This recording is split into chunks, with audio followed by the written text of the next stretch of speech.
So now we're recording so that we can send this off. Hopefully it's not going to be too long. Let's go ahead. What do you have problems with? So, Get a chair. Get a regular chair. Let me pause this.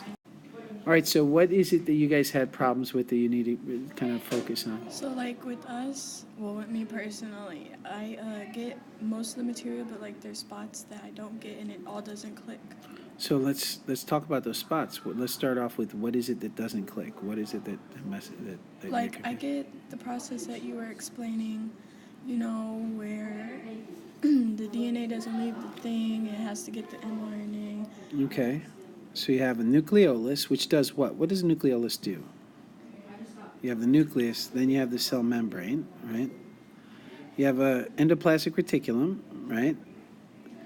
You have a Golgi body, right? You have ribosomes, 2 of them, and you're going to be on the rough endoplasmic reticulum. You have, obviously, there's a whole network of tubules, microtubules, right? That's that cytoskeleton, right, that gives it shape. You agree? You have the cell membrane. You have cell surface proteins, right?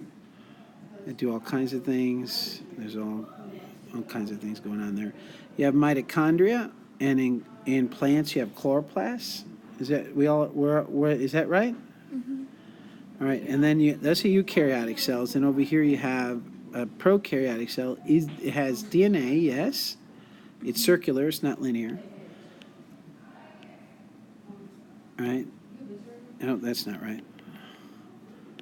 Here you have your DNA, right? When it's unwound, it's called chromatin. When it's wound up, we call them chromosomes. But there it is. Inside the nucleolus, what do you have? This is DNA here in the nucleus. What's in the nucleolus? It's RNA. That's where you're going to say RNA. So RNA is in the nucleolus. Here in a prokaryote, the DNA is here. This is the DNA. There is no nucleus, right? It has a cell membrane. It also has a cell wall, right? The cell wall is on the outside of the cell. Does that make sense? Because the cell membrane defines the cell. The cell wall is always on the outside. There are no walls on the inside, right? So that's it. There are no membranes inside does that make sense? Yeah. So when you're talking about the bacteria are what? Prokaryotes, right?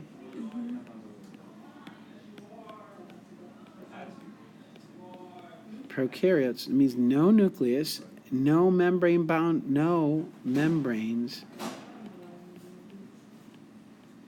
inside the cell membrane. Right? So when we're talking about a eukaryotic cell, there's all kinds of membranes. You have the nuclear envelope. There's a membrane here, membrane there. There's a membrane here in the plastic reticulum, the Golgi body. They're all membranes. There's a membrane around the mitochondria, right? All inside this cell membrane. In a prokaryote, there's only one cell membrane. That's it, only one membrane. There's no membranes inside. There's DNA, there's RNA, there's ribosomes. There's RNA of all kinds. There's DNA. There's ribosomes all over the place. There's a cytoskeleton. All that's there. The thing it does not it has a cell wall, but it does not have any of these organelles. They have membranes. That's what makes it a prokaryote. No nucleus. In fact, not having a nucleus is because it has no membranes inside the cell. Okay. Because the nucleus is defined by its membrane, right? Okay, so DNA's in here, transcription's happening here, right? Is that part of the thing that you're confused about?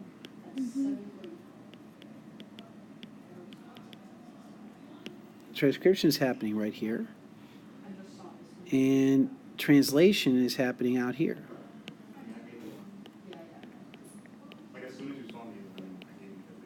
Now, some of the versions of the exam don't really focus on transcription translation. Some of the versions of the exams really focus on cell structure, which we covered a lot, right? Some of this, it's all based on that study guide that I gave you. It's stuff all the way from August. But transcription, translation, these are the processes that are confusing you? What is it that confuses you here? I don't It doesn't make sense to me. Like what doesn't make sense? Like what confuses you specifically? Like the whole idea, Like what? Like what about it?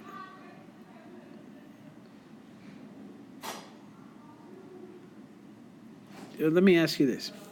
Do you see this cell, when you see this cell, do you understand it? Do you understand what you're looking at right now?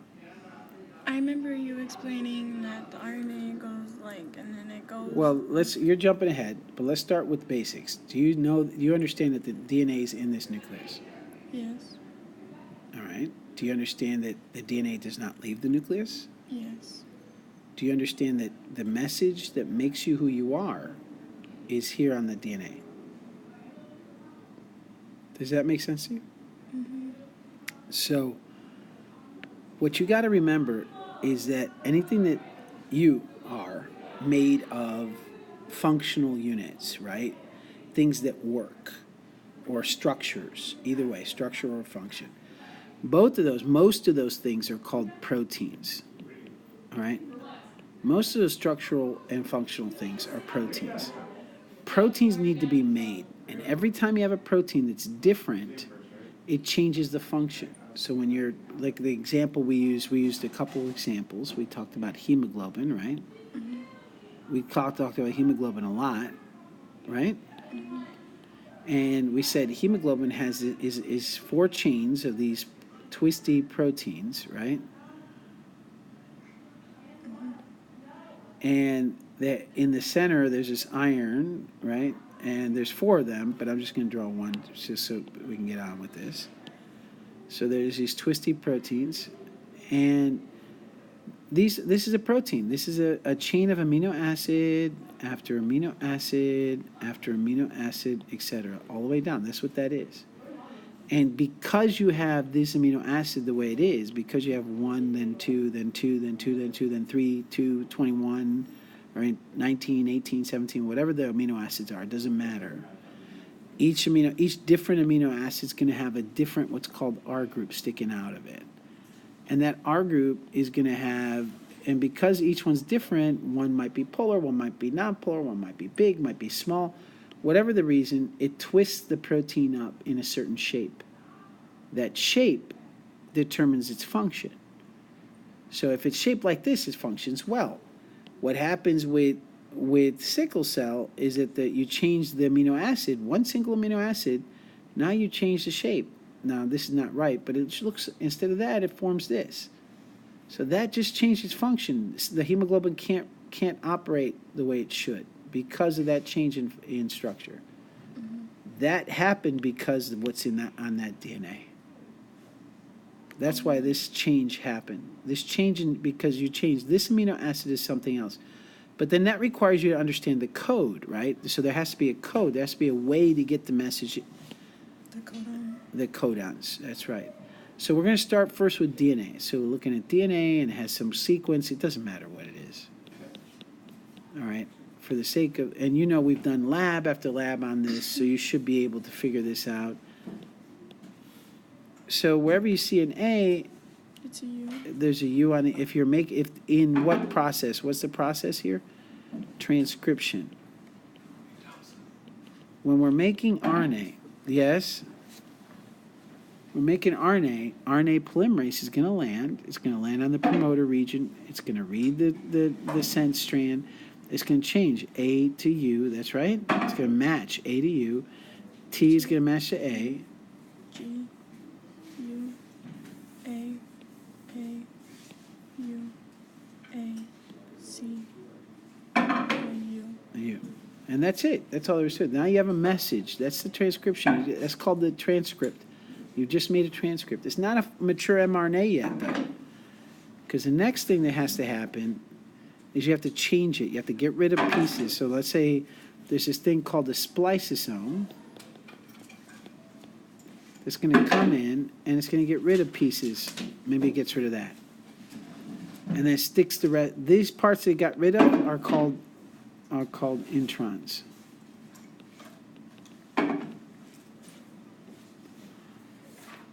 Then it takes the rest of it and puts it together. There it is. And then at the end, it adds a bunch of A's. All right, so that's the process. Now we have a mature mRNA, Now it's an mRNA. Now it's ready to leave the cell. That's all there is to it. That's it. There really isn't anything else to it. That's transcription. It sounds like it's complicated. Some of the implications are going to be complicated. We're going to talk about those in January, which makes it important that you understand this, because come January, we're going to actually use this to look at mutations. So I get that. Translation. Translation now, Yeah. you're taking this mRNA, has to leave the cell and go into be translated, because that's the objective, is not to make an mRNA. What's the objective? To make a the protein. That's right. So it has to find the enzyme that makes a protein. The enzyme that makes a protein is called a what? All right. Ribosome. That's right, a ribosome. Now, a ribosome, and this is going to be key. A ribosome is made of RNA, mostly, and some proteins. So this enzyme is made mostly of RNA and then some proteins. That's what makes up a big and small subunit. All right? The size depends on the species, like bacteria, or prokaryote, or eukaryote, but you have a big and a small one. Now that's going to find the mRNA, and it's going to start reading it. Does that make sense? Yeah. All right, so that didn't sound convincing to me. What's confusing about that? What, are you confused about that? If you are, it's okay. Let's talk about it. Why are you confused? So basically, let me see. So basically, it makes the mRNA and then it goes and finds a ribosome. The mRNA leaves the nucleus, that's right. And then mRNA, the ribosome, it finds the ribosome. Where does it find it? Here in the rough endoplasmic reticulum. Maybe it's in the cytoplasm. If it's leaving the cell, it's going to be in the rough endoplasmic reticulum. There's going to go in the smooth, where it'll get put in a vesicle. It'll come over here to the Golgi body. The Golgi body then secretes it. That's what's, if it's leaving the cell, it has to go through the Golgi body. All right. So that's the protein. The whole thing happens. It starts with DNA. You make mRNA. The mRNA leaves the cell, goes to ribosome. You translate it into an amino acid sequence. And then once it's an amino acid sequence, it travels through the endoplasmic reticulum, goes to the Golgi body, then it leaves the cell. Oh, okay. If it's leaving the cell, like things like insulin and stuff like that, those are hormones, etc., that leave the cell and go into the bloodstream. That's the path it's going to take. Yeah, I thought I remembered you saying something about when it leaves and then it just goes back and does it again. Like, well, that's the mRNA. So the mRNA, what's going to happen, so let's go ahead and talk about that. So specifically what's going to happen is that you got these things called tRNAs, right? And they look something like this, right? It's horrible drawing, but it'll do. Looks something like that. They have three parts of that RNA. This is RNA, so-called tRNA.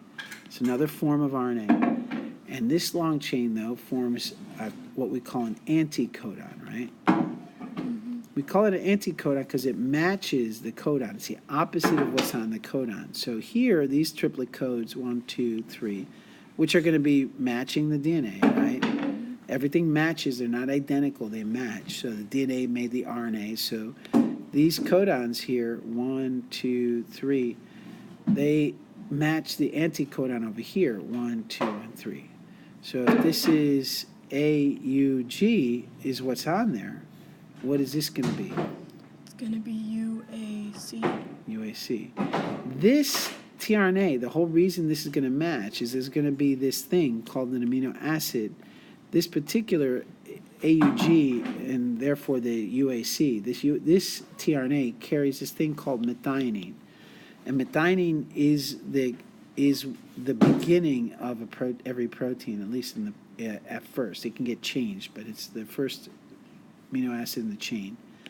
So what happens, and I'm going to go ahead and zoom in real quick, is that these tRNAs, when we talk about leaving, coming, and bringing, is going to bring, because that's what you were saying earlier, it goes out, gets more, and comes back. This tRNA comes and brings amino acid here. Then it leaves, and it goes and picks up another methionine. But this tRNA only picks up methionine. It never picks up anything else. So there are other examples of amino acids that pick up all kinds of things. Let's take a look at that chain, that right now. So here, for instance, you have, let's take a look at this. Leucine, 1, 2, each one of these represents a tRNA. This is a codon. It represents a codon on the mRNA. Let's be clear on that.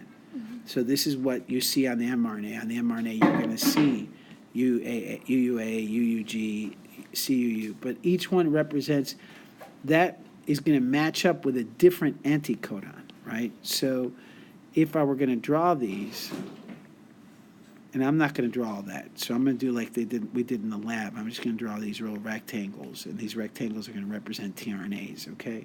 Because I'm not going to draw that crazy. Well, you know what? I could draw it once and just copy it. That's probably the best way to do it. Again, horrible drawing, but it'll...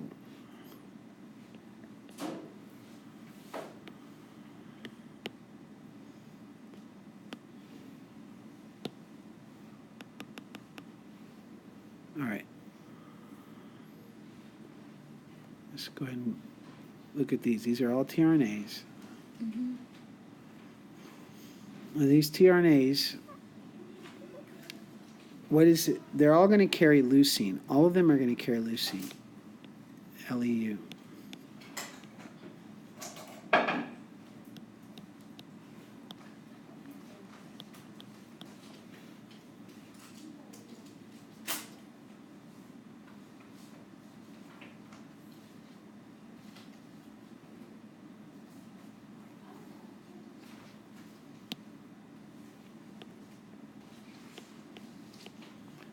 So they're carrying these amino acids. They're bringing it over to the protein. Okay? Now, the difference between them is that each one of these here, each one of these represents a code on the mRNA, on this mRNA here, that no matter what the anticodon is, it's going to bring leucine. That's because each of these tRNAs have a different anticodon. So UUA is going to be U, and then this one over here is going to be UUG, which is AAC, and the next one is CUU, so it's going to be GAA, and the next one is going to be CUC, which is going to be GAG. The next one is CUA, which is going to be GAU, and the last one is going to be CUG, right, which is GAC, right? So each of these, even though they have a different anticodon, you see that? They're all carrying leucine. But this AAU and this anticodon will always carry leucine. It will never carry anything else. Is that clear? But there's 1, 2, 3, 4, 5, 6 different ones that carry leucine. So once they deliver the amino acid, they go out and they find more leucine. Okay? That's what they're doing. The only thing tRNAs are doing is delivering them. They're just delivering it to the ribosome. They have to match it. So the ribosome has to match it. So that's kind of crazy. So let's go ahead and talk about what that looks like. Okay? So you have this long chain mRNA. You have AUG is always the beginning one, right? Unless they tell you it's in the middle, unless they specify. It could be that they're going to show you if this is the beginning and somebody took a picture of this middle part, you wouldn't expect to see AUG here, right? But the beginning of the start for every amino acid is AUG. It's the only methionine on there. You notice that? All right. So AUG, then AAC, whatever.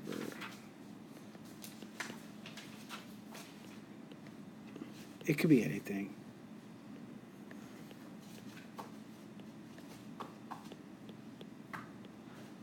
All right, whatever it is.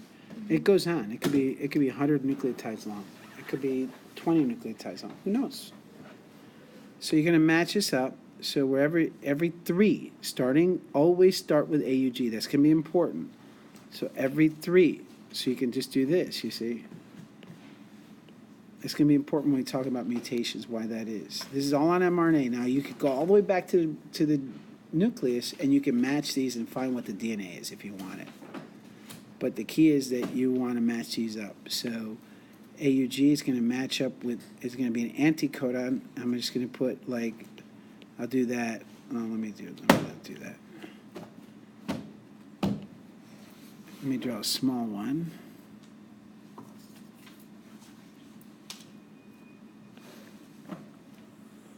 And let me go ahead and do.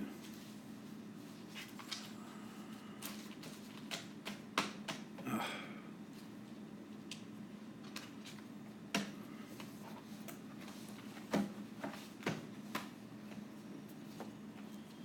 Why me? Let me pause it. Okay, so there's all these tRNAs out there, and here's this mRNA now. It's sitting inside a ribosome now, right? The ribosome came and matched up. And it turns out the ribosome has 3 parts in it, which makes sense because there's a top and a bottom, first of all, it's big and small. And the ribosome has 3 spots in it, 1, 2, and 3, right? Mm-hmm. You don't need to know what they are, but they're there. And what's going to happen is that this enzyme, it's an enzyme, it's going to match up with 3 spots on the mRNA, right? Mm-hmm. And the tRNA, so AUG is the first spot that it matches up with, so we're ready to go. But then the tRNA has the anticodon with the proper amino acid. So what's the anticodon for AUG? It'd be UAC. UAC, so it would be U, A, and C, and that's methionine. We talked about that already, right? Oh wait, it's not. This is UAG, and UAG was UA. AUG is UAG, not.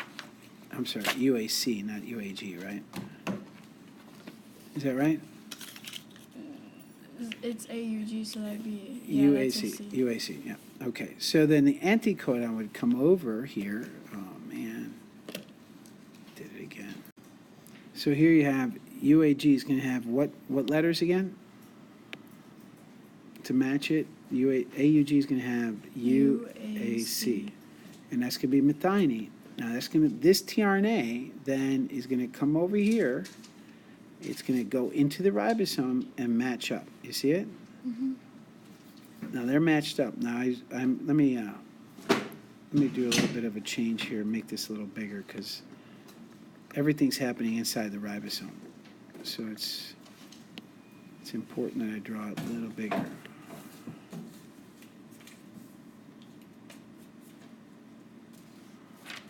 Is this garbage windows? Let me see. No, keep it over here. I don't even know what that is. So that's all happening in that. Oh, come on, man.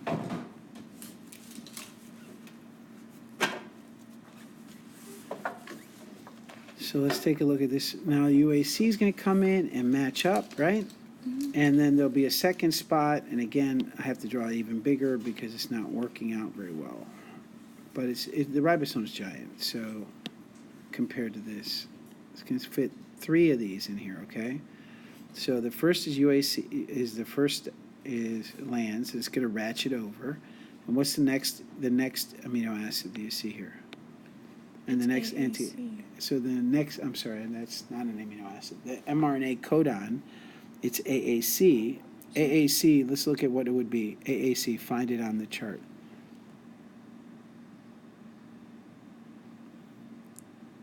AAC, which would mean what? I don't know. ASN, right? Who cares what it actually is, right? But it's an amino acid, mm-hmm. right? ASN. So what's the anticodon going to be if AAC is the codon? Oh, then it'd be UUG. UUG. You see that? Mm-hmm. And so that just going to come over here. Oh my goodness. You get the idea. Yeah. And the AAC is going to be, AAC is going to match with UUG, and what's the next one? AAU, which is what? UUA. UUA, and AAU is, again, ASN, right? Then GUU is what? GUU is what? Val. VAL. And the next one is AUG again, so that's another methionine. So, and then you get the point. And you can find the anticodon for each of these codons. And then what would happen is that as these things come along, unbelievable, because it's all on this. I wonder if will that work?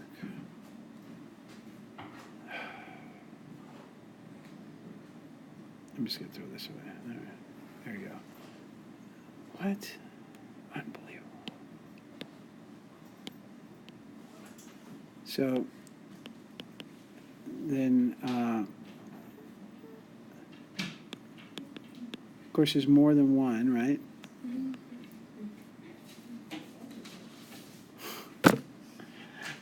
I can't. Things are not working out very well. So this whole thing, this tRNA is going to come and move into this spot here, and it's going to match up. And that's all there is to it. They're just going to match up.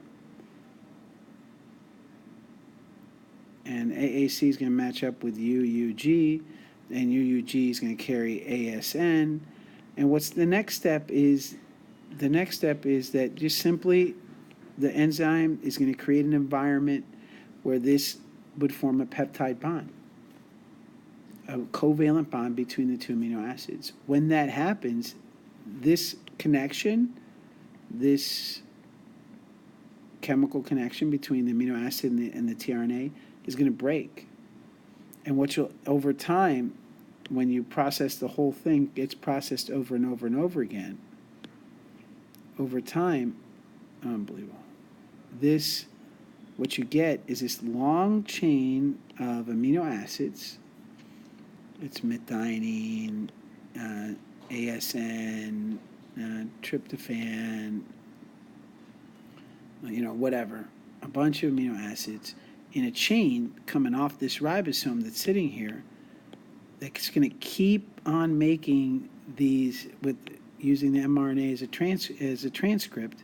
It's going to keep on translating this amino acid sequence, this protein. All right, so it just keeps, these tRNAs keep bringing in the amino acid, attaching the next one and the next one, until you get to one of these three, UUA or UAG or UGA. And no, you don't have to memorize them. They will be told to you, okay? UAA is going to be there. And if you get to UAA, it stops, and you get, and the whole ribosome falls apart, and the protein goes off and gets changed or is used or whatever has to happen. That's really all there is to it. You're taking, the reason they call it translation is you have a language, a code, and you're taking that language and you're translating into another language, right? So you're going from RNA, you're going to amino acid. Now you might argue that DNA going to mRNA is also a language change. I would argue that it's more like a dialect. So it's like me taking what we say and going to Louisiana and trying to speak to someone in Creole. We can understand each other. It's the same language, it's just a little bit different. So RNA and DNA, just a little, the same language, just a little different, right? Because one's just slightly different from the other, but this is a completely different language. So amino acids are just a completely different language. So you have this amino acid, that's why we call it translation. That happens in the cytoplasm or on the rough endoplasmic reticulum. Mm-hmm. So did that help? Mm-hmm. All right. So let me go over one more thing with you before you go, because there's something I think I emailed you about. We talked about in the fall transition. So we talked about this idea of soil, right? Mm-hmm. And that there's this idea of soil, and underneath the soil you have rocks, and then bigger rocks, and then bigger rocks, right? Layers of rocks, and at the end you have the mantle. You've heard of this, right? Yeah. All right. So this is the soil. This is stuff we grow. We need this to grow big things like trees, right? A tree won't grow unless there's a soil in it, right? Yeah. I know they're crazy trees, but that's life.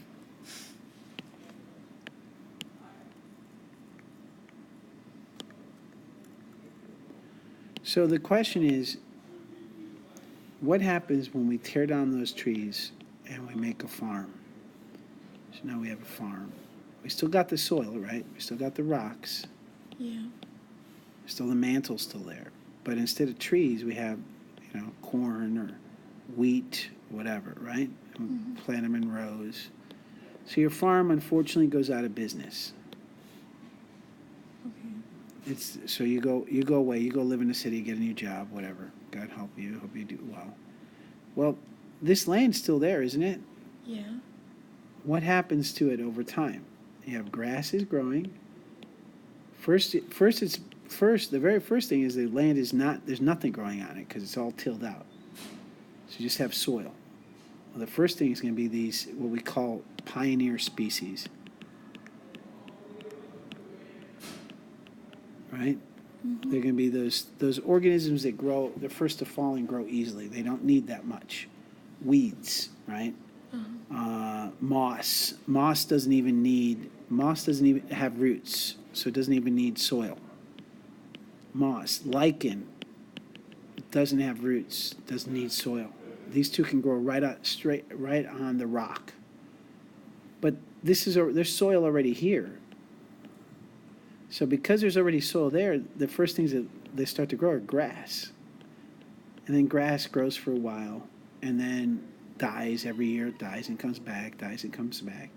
Then all of a sudden, at some point, you're going to see a little bush growing, right? And you'll see maybe a few bushes. And the bushes, because they're so broad and they're taller, the grass around them can't grow as well, right? There's still grass, but anywhere there's a bush, there's less grass, right? So maybe now you have bushes, maybe they're berry bushes. So if you have berry bushes, what's going to come? The lights turn off automatically. What if you have berry bushes, what's going to come? Berries.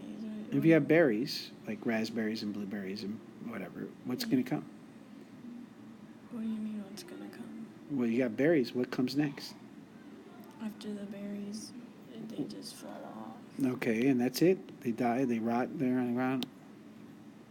And then they probably go into the soil. Well, don't forget, you got what's in the...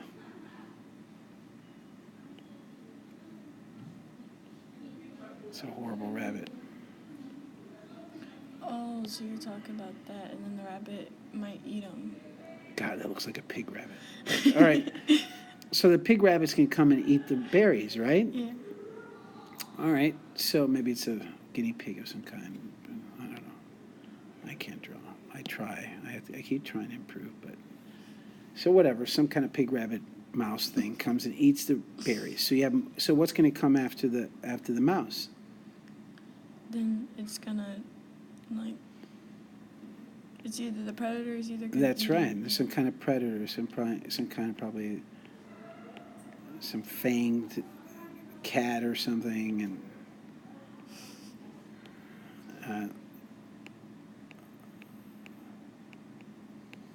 right, or maybe it's a hawk, right, coming in to eat them.